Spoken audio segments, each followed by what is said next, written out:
Assalamualaikum warahmatullahi wabarakatuh.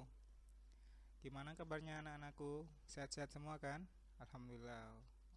Oke, sekarang Ustadz akan menerangkan tentang PLH bab 2, pencemaran air dan dampak terhadap kehidupan. Coba disimak ya anak-anak. Pencemaran air. Nah, pencemaran air ini adalah masuknya bahan pencemaran polutan ke dalam lingkungan air sehingga keadaan air di lingkungan tersebut menjadi terganggu. Pencemaran air dapat terjadi di wilayah perairan seperti sungai, danau, pantai, atau laut. Air yang telah tercemar akan berubah warnanya menjadi kotor dan berbau sehingga tidak bisa kita gunakan untuk keperluan sehari-hari. Nah, pencemaran air dapat disebabkan oleh beberapa kegiatan. Di antaranya adalah yang pertama, kegiatan rumah tangga. Nah, limbah rumah tangga baik yang cair ataupun tidak cair bisa menyebabkan pencemaran. Misalnya air sabun atau deterjen dan sisa-sisa barang dapur yang dibiarkan menyumbat pipa saluran pembuangan air. Yang kedua, kegiatan pertanian. Limbah pertanian berupa sisa pupuk dan sisa pestisida dapat mencemari air. Jika sisa pestisida terkumpul dan sungai, maka biota air akan mati keracunan. Orang yang makan biota tersebut juga akan keracunan. Yang ketiga, kegiatan industri. Limbah industri yang dibuang sembarangan akan mengganggu lingkungan sekitarnya. Sebaiknya limbah industri sebelum dibuang diolah terlebih dahulu supaya kadar pencemarannya tidak mengganggu lingkungan sekitarnya. Air sangat berperan penting dalam kelangsungan hidup di bumi.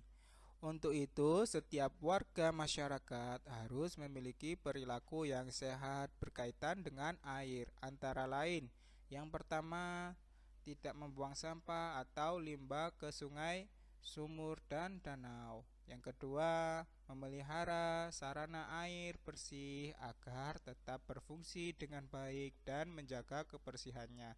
Yang ketiga, sarana air yang digunakan cukup memenuhi standar air bersih dan disimpan dalam wadah yang tertutup. Yang terakhir, sebelum minum air dimasak terlebih dahulu. Oke, berikut ini perilaku tidak sehat yang berkaitan dengan air, yaitu yang pertama, masih banyak masyarakat menggunakan air yang tidak sehat. Misalnya air sungai digunakan sebagai kegiatan MCK atau disebut mandi cuci kakus. Yang kedua, sarana penampungan air yang sudah tidak layak sehingga ditumbuhi banyak lumut. Yang terakhir, sumur pompa tangan yang tidak dilengkapi lantai kedap air. Nah, sekarang dampak pencemaran air terhadap lingkungan.